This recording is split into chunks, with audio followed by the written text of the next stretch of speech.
Bonjour, je m'appelle Marc Delandre et je dois vous parler de l'incendie de la cathédrale de Notre-Dame de Paris. Je suis un agent belge en contre-terrorisme de 57 ans et j'appartiens à une organisation qui s'appelle Gladio, G-L-A-D-I-O. C'est plus exactement une branche de l'OTAN, spécialisée dans les opérations faux drapeau.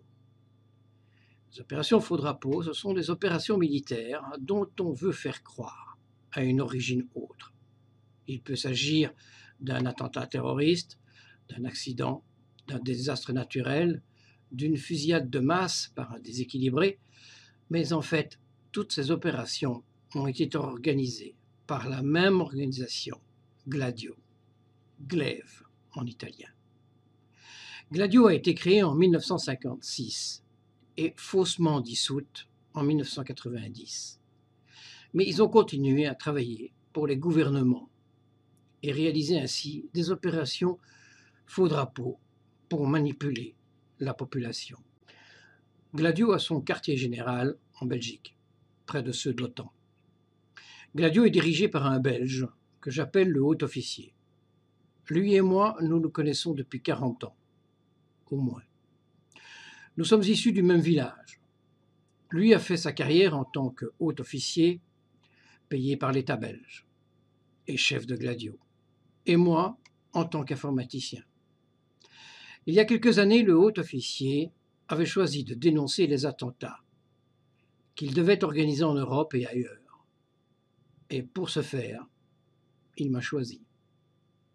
Au départ, il prenait les dates, heures et lieux importants de mon existence pour planifier ces attentats. C'est un peu comme s'il prenait la date de mon mariage et l'origine, la ville de mon épouse, pour fixer la prochaine date de l'attentat, d'un attentat. Et ce fut ainsi le cas pour mon premier enfant, mon premier boulot, etc. Ce fut ainsi aussi le cas pour les attentats de 2015 et de 2016, dont Paris et Bruxelles. En outre, il prenait la peine de m'envoyer des emails dont j'allais comprendre plus tard la signification. Ces emails correspondaient aux heures des attentats. Mais en 2017, mon existence ne suffisait plus pour fixer ces dates et lieux de ces attentats. Il a donc fait créer un signal sur mon serveur Internet, une sorte de fréquence, et celle-ci suit toutes les actions de Gladio à travers le monde. C'est sur ce signal qu'ils signent en temps réel toutes leurs opérations.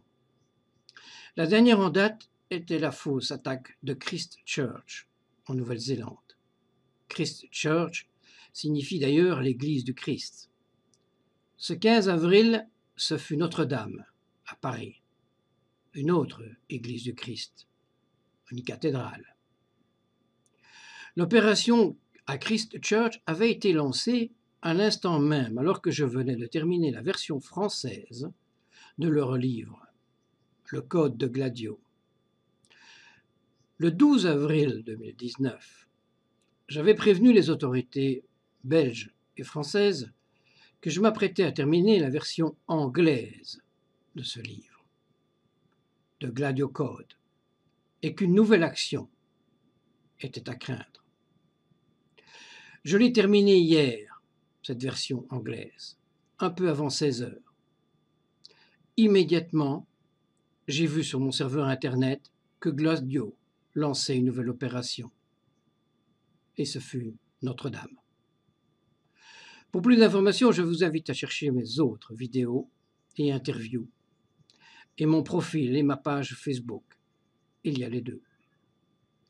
Je préviens d'ores et déjà que bien pire arrivera lorsque les deux versions de ce livre, en français et en anglais, seront corrigées et mises en ligne.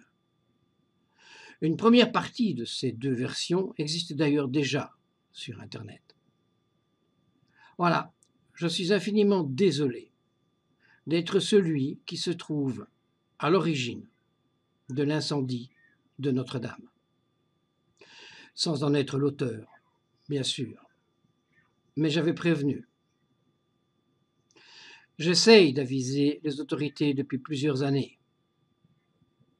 C'est ma mission. Mais elles ne veulent rien faire. Personne ne peut rien contre Gladio, puisque cela appartient à l'OTAN, et que Gladio répond au gouvernement.